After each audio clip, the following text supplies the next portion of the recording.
Hai, selamat datang di channelku, aku Vidya. Video hari ini mengenai kisah Alicia Bromfield dan Brian Cooper. Jadi secara singkat, Brian Cooper adalah atasan Alicia di tempatnya bekerja, dan selama waktu itu Brian tertarik sama Alicia. Bahkan meskipun Brian mengetahui kalau pada saat itu Alicia sedang hamil, Brian nih tetap terobsesi ingin memiliki Alicia. Dan dia kan terus-terusan ngejar Alicia selama waktu itu, sampai di satu titik dia sadar kalau Alicia nggak akan pernah menjadi miliknya, dan disitulah dia kemudian Alicia. Nggak berhenti dengan melakukan. Brian juga kemudian melakukan ke Alicia yang udah meninggal. Kemudian untuk kalian yang merasa durasi di video ini terlalu panjang, kalian bisa cek di akun TikTok dan Instagramku @arafaltusvidya karena di sana aku juga menginformasikan mengenai kasus ini dengan durasi yang lebih pendek.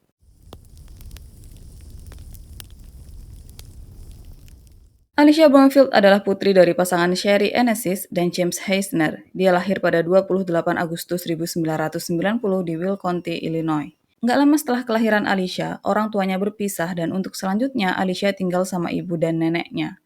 Beberapa waktu kemudian, Sherry, ibunya Alicia mulai dekat sama seorang pria yang bernama Joe Bromfield. Shu adalah sosok yang sangat baik dan waktu dia berhubungan dengan Sherry, di situ kan Sherry udah punya Alicia. Jadi Joe kemudian mulai berusaha untuk deket sama Alicia. Dia mulai meluangkan waktu untuk main sama Alicia, datang ke sekolah Alicia untuk antar jemput dia, datang ke acara-acara sekolah Alicia. Pokoknya pada saat itu Joe benar-benar memperlakukan dan melihat Alicia sebagai anaknya sendiri. Kemudian hubungan antara Joe sama Sherry ini kan makin dekat dan mereka mulai memikirkan rencana mereka untuk menikah. Tapi di situ mereka menunda pernikahan mereka karena mereka inginnya pernikahan mereka dilangsungkan waktu Alicia udah lebih besar.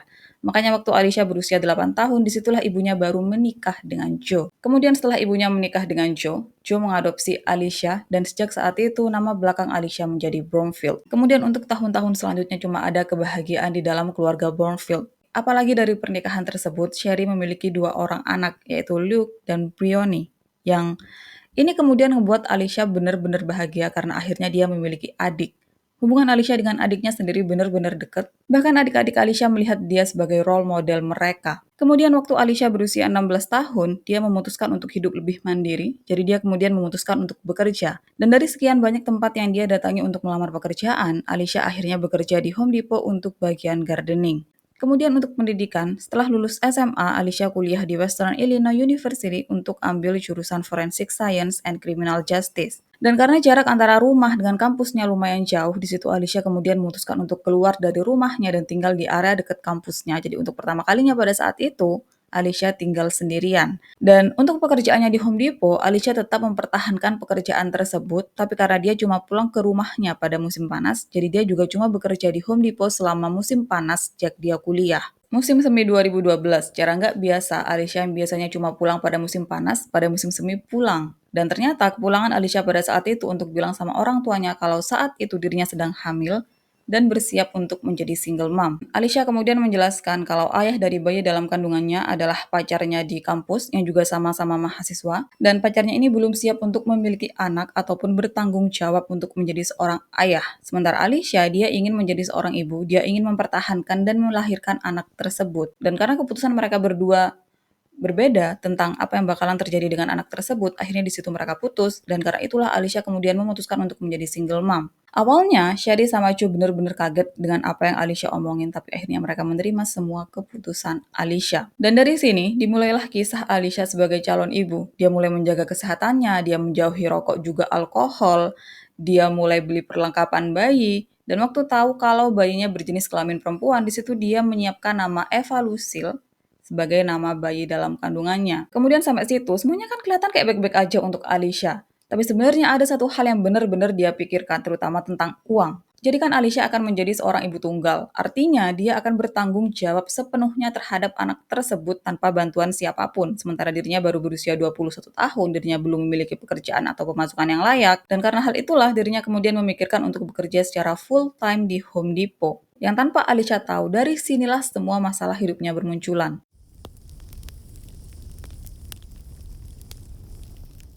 Selama Alicia bekerja di Home Depot, salah satu atasannya adalah seorang pria bernama Brian Cooper yang berusia 15 tahun lebih tua dari Alicia. Reputasi Brian pada saat itu sendiri cukup buruk di antara karyawan Home Depot, terutama karyawan wanita. Karena Brian nih suka menyalahgunakan jabatannya untuk kepentingan pribadinya. Dia suka godain karyawan cewek, bersikap kasar ke mereka, panggil mereka dengan kata-kata kotor dan kasar, bahkan melakukan tindakan asusila. Dan sebenarnya udah banyak karyawan cewek yang melaporkan tindakan Brian ke pihak manajemen Home Depot, tapi sayangnya pihak manajemen Home Depot sama sekali nggak melakukan apapun.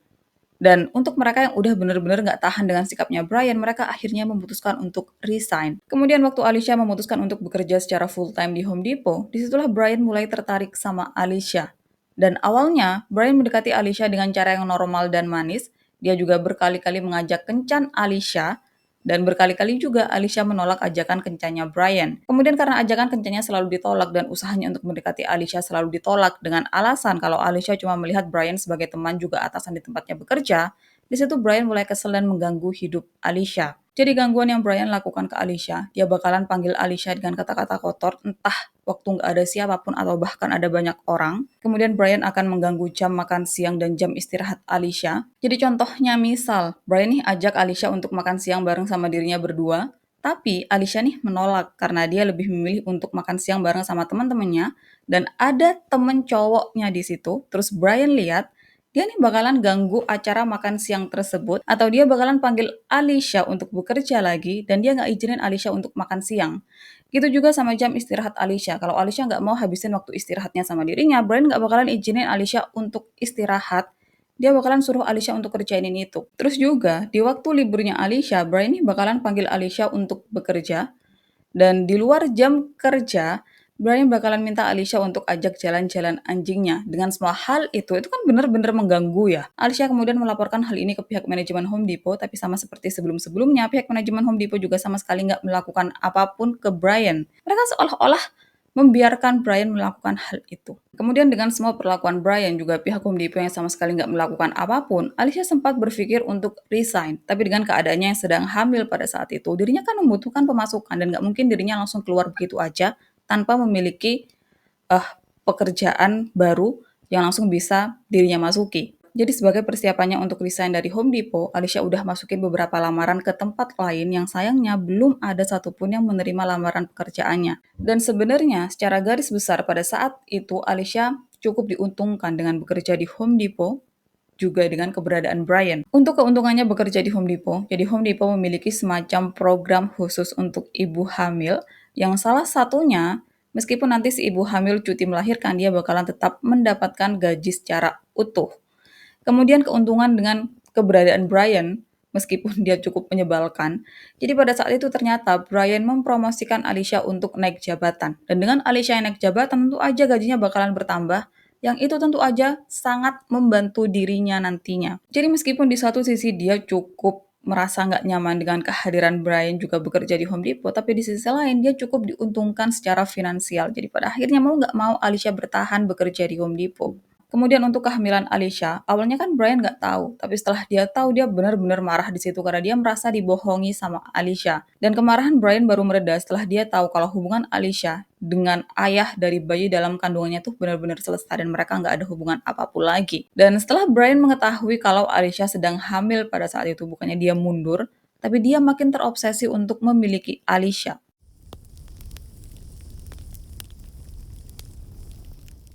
Pertengahan Agustus 2012, Brian ajak Alicia untuk datang ke pesta pernikahan adiknya di Wisconsin dan Alicia menolak. Waktu orang tua Alicia tahu tentang hal ini, mereka juga menyarankan agar Alicia menolak karena mereka tahu gimana gila dan kasarnya Brian dan mereka benar-benar merasa nggak aman dengan kepergian Brian yang berdua aja sama Alicia. Apalagi mereka nih pergi keluar kota dan itu cukup jauh, jadi mereka kayak menyarankan Alicia untuk nggak usah ikut sama Brian. Tapi di situ, Brian terus-terusan memaksa Alicia untuk ikut. Brian kemudian kayak berusaha untuk merayu Alicia dengan bilang kalau pernikahan adiknya kan diadakan di sebuah resort dan semua tamu undangan akan menginap di hotel yang sama.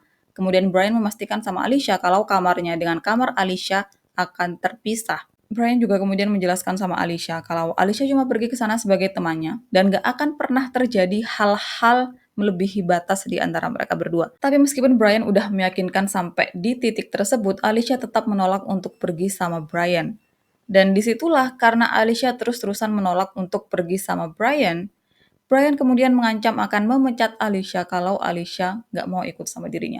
Dan dengan keadaan Alicia yang pada saat itu lagi hamil, dia membutuhkan pemasukan, kemudian pihak manajemen Home Depot sama sekali nggak berpihak ke dirinya, dan justru berpihak ke Brian. Jadi akhirnya mau nggak mau Alicia pergi bareng sama Brian ke pernikahan adik Brian untuk mempertahankan pekerjaannya. Dan kalau kalian bertanya-tanya, kenapa Brian memaksa itu untuk Alicia pergi sama dirinya? Jadi ternyata sama teman juga saudaranya yang hadir di pernikahan adiknya, Brian ini bilang sama mereka semua kalau Alicia adalah pacarnya.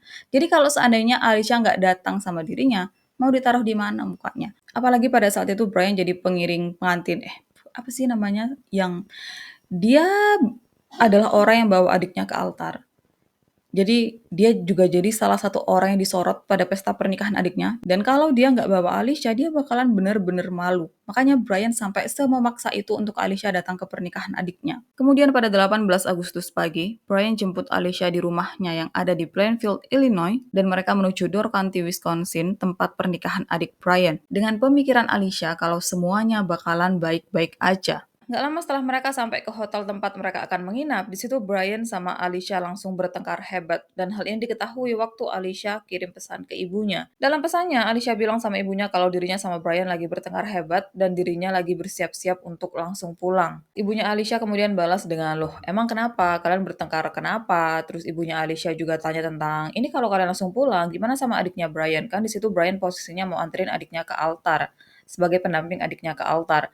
Dan karena Alicia bilang kalau dirinya mau langsung pulang, di situ Sherry juga bilang sama Alicia, "Kalau kamu putusin untuk pulang, mending kamu bilang sama adiknya Brian baik-baik kalau kamu nggak bisa menghadiri pernikahannya." Dan Alicia kemudian balas pesan ibunya itu dengan bilang kalau, "Aku nggak tahu adiknya Brian ada di mana dan aku juga nggak tahu pernikahannya tuh diadakan di mana." Sherry kemudian langsung balas dengan bilang, "Loh, bukannya kalian nih nginep di hotel yang sama?" Dan Alicia langsung bilang, "Enggak." Nggak lama setelahnya, Alicia kirim pesan lagi ke ibunya dengan bilang kalau dirinya sama Brian udah baikan, mereka udah menyelesaikan keributan yang terjadi di antara mereka dan dirinya akan melakukan rencana awal dengan menghadiri pernikahan adik Brian kemudian pulang besok pagi. Kemudian di pesta pernikahan adik Brian, semuanya berjalan sesuai dengan apa yang Brian mau. Dan itu kan pestanya berlangsung seharian, bahkan baru selesai di tengah malam. Yang sepanjang pesta berlangsung, Alicia menghabiskan waktu bersama Brian sesuai dengan apa yang Brian inginkan. Bahkan di tengah-tengah pesta mereka nih sempat berfoto bareng. Kemudian pesta pernikahan kan baru selesai di tengah malam dan setelah pesta selesai, Alicia sama Brian langsung balik ke hotel tempat mereka menginap. Dengan keadaan Alicia yang pada saat itu lagi hamil besar, terus dirinya yang kayak bener-bener capek karena harus menghadiri pesta yang berlangsung seharian dan besok pagi juga bakalan langsung pulang. Jadi pas dia sampai hotel rencananya dia bakalan langsung tidur. Tapi sebelum Alicia tidur, dia bilang sama ibunya, dia lagi-lagi menghubungi ibunya dan bilang kalau dirinya nggak sabar untuk segera pulang besok karena Brian udah bener-bener gila. Kemudian sampai situ kan semuanya kayak seolah-olah bakalan baik-baik aja. Alicia udah sampai hotel, dia udah kirim pesan ke ibunya dan bilang kalau dirinya nih baik-baik aja. Semuanya tuh kayaknya bakalan baik-baik aja.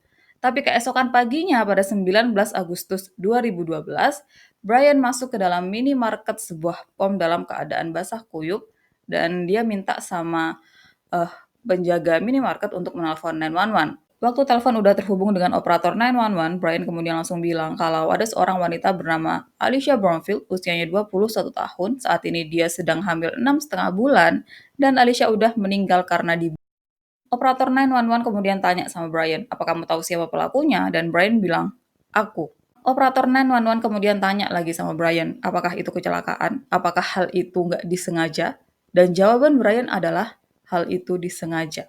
Operator 911 kemudian minta Brian untuk tetap ada di posisinya, sementara polisi menuju ke lokasi tempat Brian berada, dan selama waktu itu, Brian ini kan tetap ngobrol sama operator 911. Nah, selama waktu itu, Brian nih jelasin sama si operator kalau biasanya nih dirinya adalah orang baik, biasanya dirinya nggak melakukan hal seperti itu sama orang lain. Dia menjelaskan kalau seolah-olah apa yang dia lakukan sama Alicia adalah perbuatan kotor pertamanya. Beberapa menit setelah Brian menelpon 911, polisi langsung datang ke minimarket tempat Brian berada dan mereka langsung menangkap Brian kemudian bawa Brian ke kantor polisi. Beberapa polisi lainnya kemudian juga menuju hotel tempat Brian dan Alicia menginap. Yang waktu mereka masuk ke kamar mereka berdua, di situ mereka udah menemukan Alicia yang udah meninggal.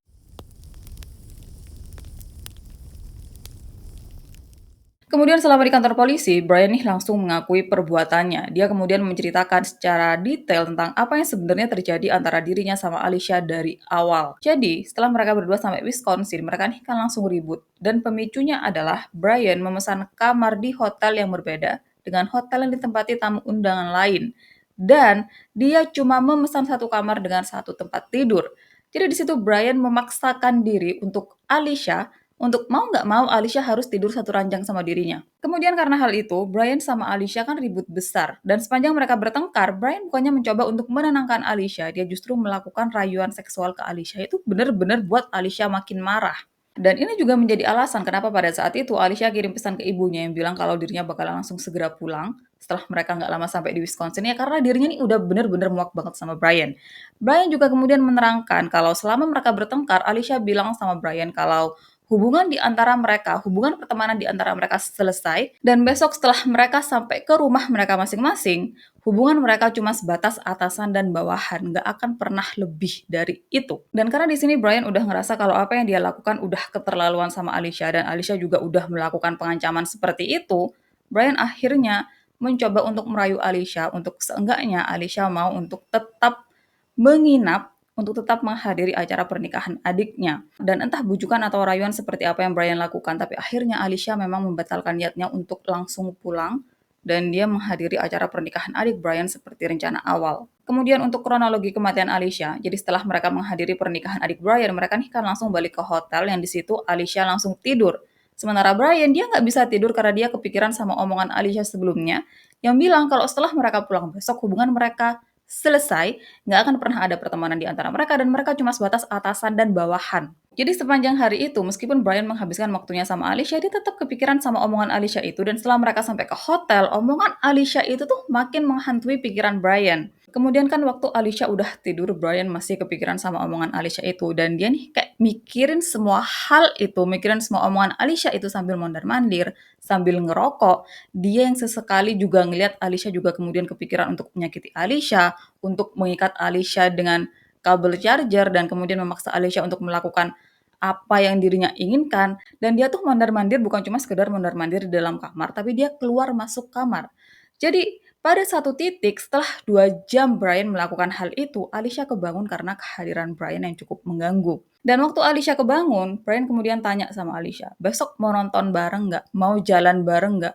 Tentu aja Alicia bilang enggak. Setelah Alicia bilang enggak, Brian yang langsung marah, dia kemudian langsung lompat ke atas tubuh Alicia dan dia berusaha untuk Alicia dan itu kan dia benar-benar melompat ke atas tubuh Alicia, dia tindih tubuh Alicia padahal saat itu Alicia lagi hamil. Alicia kemudian berkali-kali teriak sama Brian untuk inget bayinya, tolong jangan lukai bayinya, kayak gitu-gitu dan Brian sama sekali nggak peduli karena ya apa urusannya. Mungkin dalam pikiran Brian, kenapa aku harus peduli? Toh ini bukan bayiku, kenapa aku harus peduli?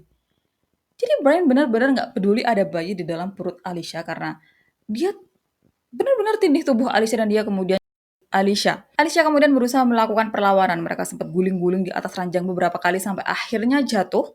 Yang waktu mereka udah jatuh ke lantai itulah Brian kemudian benar-benar Alicia sampai akhirnya Alicia meninggal. Nggak berhenti sampai di situ. Brian kemudian langsung buka bajunya Alicia dan dia Alicia. Nggak cuma itu, Brian juga kemudian langsung foto Alicia yang nggak pakai apapun. Dia foto tubuh Alicia nggak pakai apapun. Alicia pada saat itu udah meninggal dan dia kemudian dia foto tubuhnya nggak pakai apapun. Dan setelah semua itu dia lakukan, Brian berusaha untuk dirinya sendiri. Dia berusaha untuk melakukan 2 kali percobaan diri pada malam itu. Yang pertama dengan pisau mentega dan yang kedua dengan pembuka penutup botol. Yang kedua-duanya gagal. Kemudian setelah gagal mencoba dirinya sendiri, Brian tidur di bathtub. Besok paginya, pas dirinya udah kebangun, Brian nih langsung menuju danau dan dia mencoba untuk menenggelamkan dirinya sendiri di dalam danau. Dia mencoba untuk melakukan lagi. Tapi, untuk melakukan untuk melukai diri sendiri itu tuh butuh lebih dari nyali, butuh lebih dari sekedar berani, butuh lebih dari sekedar keinginan dan Brian nggak punya semua itu. Jadi akhirnya dia gagal melakukan upaya yang ketiga. Setelah gagal melakukan semua itu, Brian kemudian mengendarai mobilnya dan menuju pom bensin. Kemudian dia masuk ke dalam minimarket yang ada di pom bensin dalam keadaan basah kuyup. Dan disitulah dia kemudian meminta sama orang yang jaga meminta sama orang yang jaga minimarket untuk teleponin 911 dan disitu dia kemudian melapor ke polisi. Kemudian selama pengakuannya, Brian mengakui 2 kejahatan lain. Yang pertama, Brian punya mantan pacar dan dia mengikat mantan pacarnya ini kemudian memaksa mantan pacarnya melakukan apa yang dirinya inginkan. Dan yang kedua, Brian mengakui kalau dirinya memasang kamera tersembunyi di kamar mandi hotel juga kamar mandi rumahnya untuk merekam Alisha waktu melakukan hal-hal pribadi di dalam kamar mandi. Jadi untuk yang di kamar hotel udah jelas gimana Brian bisa melakukan itu karena kan mereka satu kamar dan Brian kemudian dengan mudahnya memasukkan apapun yang dia inginkan di dalam kamar mandi untuk memata-matai Alisha. Sementara untuk yang di rumahnya, ingat keteranganku sebelumnya kalau Brian meminta Alisha untuk mengajak jalan-jalan anjingnya di waktu hari liburnya. Jadi setelah Alisha mengajak jalan-jalan anjing Brian, dia kan bakalan antar itu anjing ke rumah Brian lagi. Dan kadang Alisha nih bakalan numpang ke kamar mandinya Brian yang tanpa dia tahu Brian udah memasang kamera tersembunyi di dalam kamar mandi rumahnya sendiri untuk merekam kegiatan Alisha di dalam sana. Dan Brian mengakui kalau dia memutar rekaman tersebut berkali-kali. Kemudian untuk motif, Brian bilang kalau dirinya nggak mau melakukan perjalanan selama berjam-jam sama Alisha, terus setelahnya hubungannya sama Alisha selesai. Brian juga kemudian menerangkan kalau dirinya dan Alisha sedang menuju ke arah memiliki hubungan dan waktu dirinya tahu kalau Alisha hamil, di situ dirinya mencoba untuk mengerti. Tapi tiba-tiba Alisha kemudian bilang kalau udah nggak mau berhubungan lagi sama Brian dan hubungan mereka cuma bakalan sebatas atasan dan bawahan aja. Makanya di situ Brian benar-benar marah. Itu menurut pengakuan Brian. Kemudian atas tindakannya, Brian didakwa atas 2 tuduhan, yaitu dengan tuduhan pembunuhan tingkat pertama dan penyerangan seksual tingkat 3 terhadap mayat.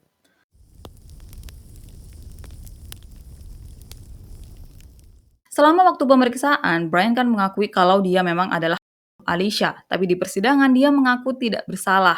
Jadi tim membela Brian menggunakan alasan voluntary intoxication, alasan yang mengatakan kalau iya memang aku adalah pelakunya, tapi aku melakukan hal tersebut karena dipengaruhi alkohol. Karena aku lagi mabuk, makanya aku nggak bisa mengontrol perbuatanku. Atas hal ini, jaksa kemudian menyatakan kalau Brian mengingat secara detail perbuatannya. Jadi gimana bisa seseorang yang dalam keadaan mabuk dan nggak sadar mengetahui secara detail tentang perbuatannya? Jaksa juga kemudian membawa fakta mengenai Brian yang sebelum kejadian ini udah dilaporkan untuk banyak kasus pelecehan. Yang artinya perbuatannya nggak sekedar dilatar belakangi minuman beralkohol, tapi karena dia memang seperti itu. Kemudian hasil dari persidangan, Brian diputus bersalah atas pelecehan tingkat 3, tapi untuk suara juri terpecah 2-10.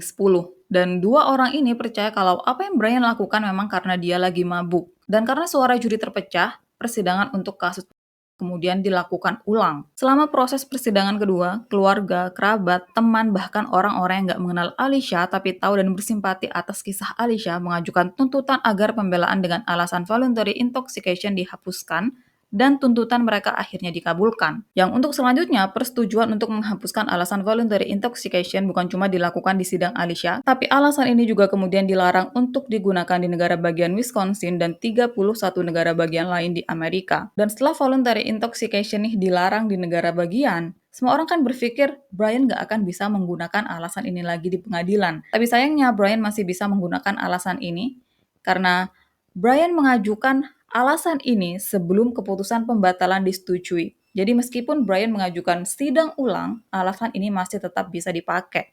Kemudian waktu persidangan kedua digelar, semua hal dari persidangan pertama tuh dibawa ke persidangan kedua. Saksi, bukti, dan apapun, semua yang ada di persidangan pertama dibawa ke persidangan kedua. Kemudian hasil dari persidangan kedua, secara bulat para juri menyatakan kalau Brian bersalah atas Alisha Bromfield dan putrinya yang belum lahir yaitu Eva Lucille. Kemudian pada 24 Juli 2014, Brian dijatuhi hukuman penjara seumur hidup secara berturut-turut untuk kematian Alisha dan putrinya yaitu Eva Lucille.